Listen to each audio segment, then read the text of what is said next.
Apakah gua salah karena ngebentak anak sepupu gua dan bilang kalau gaya parenting no no no itu sampah? Gua 28 tahun cowok, gue tipikal orang yang sebenarnya cukup sabar sama anak kecil. Gua punya ponakan banyak dan biasanya gua oke-oke aja kalau mereka lari-larian atau berisik dikit. Namanya juga bocah. Tapi kejadian minggu lalu benar-benar bikin limit kesabaran gua meledak sampai ke atmosfer. Gue butuh perspektif kalian, apa gue yang emang jahat atau dunia ini udah gila sama tren parenting zaman sekarang? Jadi, sepupu gue sebut saja namanya Putri, 32 tahun cewek, punya anak cowok umur 4 tahun yang namanya Arka. Putri ini penganut garis keras apa yang disebut sebagai gentle parenting atau positive parenting. Intinya dia punya prinsip nggak boleh bilang jangan, nggak boleh bilang tidak, dan nggak boleh bilang no no no ke anaknya. Katanya kata-kata negatif itu bakal mematikan kreativitas anak, bikin anak trauma dan menghambat perkembangan kognitifnya. Kedengarannya bagus di buku teori, tapi prakteknya di dunia nyata, anjir, itu adalah resep bencana. Kejadiannya pas acara makan malam keluarga besar di rumah nyokap gua. Kita lagi ngerayain ulang tahun nyokap. Gue udah wanti-wanti dari awal, rumah nyokap itu banyak barang pecah belah dan koleksi tanaman yang dirawat sepenuh hati. Putri datang sama Arka. Baru masuk pintu, Arka udah langsung lari ke arah pajangan keramik nyokap yang harganya nggak murah. Dia mulai megang-megang dan hampir jatuhin itu keramik. Gue yang lagi berdiri di situ dengan refleks bilang, Arka jangan dipegang ya, nanti pecah. Tiba-tiba Putri datang lari sambil langsung natap gue tajam banget. Dia bilang, tolong ya, jangan pakai kata jangan. Kamu bikin dia takut. Arka itu lagi eksplorasi tekstur. Terus dia jongkok di depan Arka. Nadanya lembut banget kayak lagi meditasi di Ubud. Arka sayang, Bunda lihat Arka lagi tertarik sama benda ini ya. Tangannya mau ngerasain dinginnya keramik ya. Tapi keramiknya lebih suka kalau Arka lihat aja pakai mata. Gue cuma bisa melongo. Si Arka bukannya dengerin, malah menjadi-jadi karena ngerasa dapat perhatian. Dia mulai mukul-mukul itu keramik pakai mainan mobil-mobilan besinya. Gue udah gatel banget mau narik itu anak, tapi gue tahan karena ini acara nyokap. Putri cuma ngeliatin gue sambil terus ngomong lembut. Oh, Arka mau dengar suara bentukannya ya? Bunda paham Arka lagi penasaran sama bunyi-bunyian. Puncaknya adalah pas kita lagi duduk di meja makan. Arka ini tipikal anak yang gak bisa diam karena emang gak pernah dikasih batasan. Dia mulai naik ke atas kursi, terus ke atas meja makan. Dia jalan antara piring-piring makanan.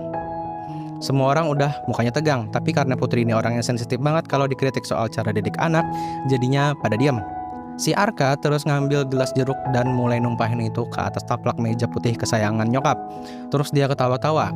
Putri bukannya ngambil itu gelas lalu mindahin anaknya, dia malah bilang, wah, Arka lagi belajar gravitasi ya.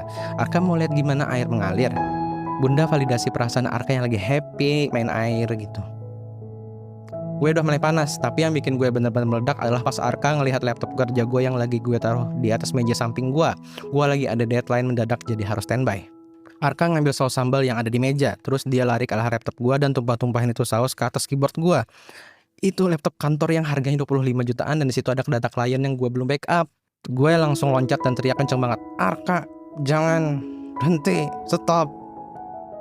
Gue langsung narik laptop itu dan ngambil tisu dengan panik. Si Arka kaget, dia langsung nangis kejar karena gue bentak.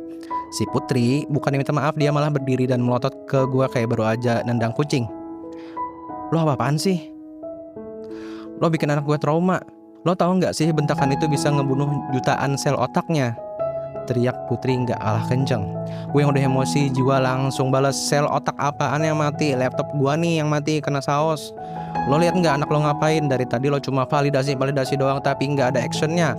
Anak lo jadi nggak tahu aturan karena lo terlalu obsesi sama parenting sampah lo itu. Putri mukanya merah padam. Itu cuma benda gua bisa beli lagi, tapi mental anak gua kalau rusak karena lo bentak itu nggak bisa diperbaiki. Lo harusnya bilang ke dia, Arka, keyboard itu buat ngetik bukan buat saus. Bukannya malah teriak kayak orang kesurupan katanya. Gua ketawa sinis. Oh, jadi gue yang harus nunggu laptop gue meledak dulu baru boleh ngomong. Putri, denger ya, dunia itu keras. Kalau lo gak pernah bilang tidak atau jangan ke anak lo sekarang, nanti pas dia gede dan ditolak sama dunia, dia bakal hancur. Lo bukannya jadi ibu yang baik, lo lagi ngebentuk monster kecil yang gak punya empati sama barang orang lain. Suasana langsung kaku banget. Nyokap gue berusaha nengahin, tapi Putri langsung gendong Arka sambil nangis sesenggukan. Dia bilang ke semua orang kalau gue itu toksik, gak paham psikologi anak, dan dia nggak bakal mau datang ke acara keluarga lagi kalau ada gua. Dia pergi gitu aja tanpa minta maaf soal laptop gua atau tapak meja nyokap yang kotor. Besoknya grup WhatsApp keluarga langsung rame, sebagian besar tante-tante gue bilang kalau gue terlalu kasar sama anak kecil katanya. Namanya juga anak-anak, harus kamu lebih sabar. Tapi ada juga sepupu gue yang lain diam-diam nge-DM gue bilang, thank God akhirnya ada yang berani ngebentak itu anak. Kita semua udah kesel sebenarnya. Gue sekarang merasa kayak orang jahat di keluarga besar, tapi di sisi lain gue merasa gaya parenting no ini benar-benar kebablasan. Mereka menyalahartikan gentle parenting, harusnya kan tetap ada boundaries. Gentle bukan berarti membiarkan anak jadi raja yang bebas ngerusak apa aja. Gue cek laptop gue, keyboardnya macet dan harus ganti part yang lumayan mahal. Gue kirim tagihan servisnya ke Putri lewat chat dan dia malah ngeblok gue. Dia bilang dia lagi healing dari trauma kejadian kemarin. Gue yang rugi, gue yang dibilang toksik, gue yang disuruh minta maaf. Anjir lah, apa emang sekarang zamannya kita nggak boleh ngomong jangan ke anak kecil meskipun mereka mau ngebakar rumah. Gue ngerasa cara didik Putri itu bukan gentle parenting tapi permissive parenting, yang dibungkus istilah-istilah psikologi keren biar dia nggak ngerasa bersalah karena males disiplinin anak. Gue capek banget dibilang gak punya hati, padahal gue cuma mau ngelindungin barang gue dan ngasih tahu itu bocah kalau ada hal di dunia ini emang gak boleh.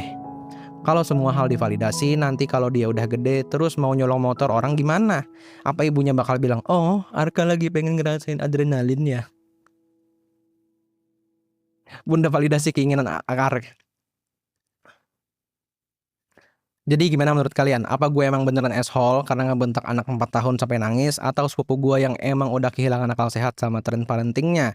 Gue benar-benar butuh perspektif jujur di sini karena sekarang satu keluarga besar lagi ngejudge gue sebagai om yang galak dan nggak tahu diri. Komen di bawah.